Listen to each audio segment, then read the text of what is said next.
বিধানসভা নির্বাচনের আগে স্বাস্থ্যসাথী প্রকল্পকে হাতিয়ার করে জনতার দুয়ারে পৌঁছতে চাইছেন মুখ্যমন্ত্রী মমতা বন্দ্যোপাধ্যায়। লক্ষ্য অবশ্যই বিজেপির অনুকূলে বইতে থাকা হাওয়ার অভিমুখ ঘুরিয়ে দেওয়া। তাই দুয়ারে সরকার কর্মসূচিকে আলাদা করে প্রচার দিতে চাইছে তৃণমূল। সরকারি প্রকল্প মানুষের কাছে পৌঁছে দেওয়ার কথা বললেও নির্বাচনী লড়াই যে কঠিন থেকে কঠিনতর হয়ে উঠেছে তা ভালোই বুঝতে পেরেছেন মমতা বন্দ্যোপাধ্যায়। তাই বোলপুরের সভা থেকে ফের একবার স্বাস্থ্যসাথী প্রকল্পের পক্ষে সওয়াল করেছেন মুখ্যমন্ত্রী।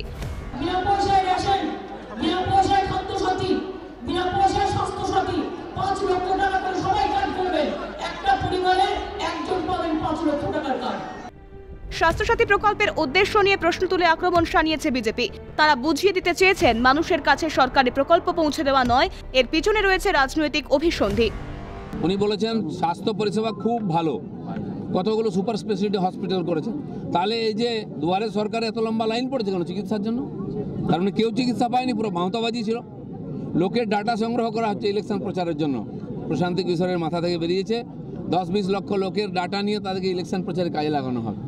ওটাই তো তৃণমূলের যারা নেতা, যারা স্বাস্থ্যসাথী ছাপায়, তারাই সিন্ডিকেটে ছাপানোর নতুন কল করেছে।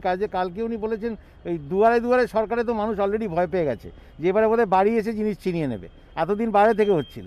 আর এই যে কালকে উনি বলেছেন কি একটা পাড়ায় পাড়ায় সমাধান, আমি একটা ফেসবুকে লিখেছি ভাঁওতাবাজির নতুন নাম। ইতিমধ্যে স্বাস্থ্যসাথী কার্ড নিয়ে উঠতে শুরু করেছে বিস্তর অভিযোগ। অনেক ক্ষেত্রেই কার্ড দেখালেও হাসপাতাল রোগী ভর্তি নিচ্ছে না বলে অভিযোগ। হয়রানির মুখে পড়তে হয়েছে রোগীর পরিবারকে। 9.5 বছর পরে মনে পড়েছে জমের দুয়ারে সরকার।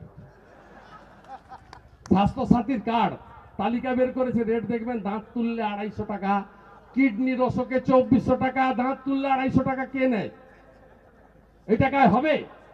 এর আগে 3.5 কোটি লোকের স্বাস্থ্যসাথীর কার্ড ছিল, একজনও কেউ নার্সিংহোমে হসপিটালে টাকা পায়নি।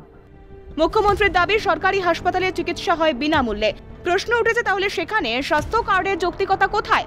মুখ্যমন্ত্রীর বিনামূল্যে চিকিৎসা পরিষেবার দাবি, স্বাস্থ্যসাথী কার্ড দেওয়া কি শুধুই নির্বাচনী gimmick? Bureau report, Calcutta television network.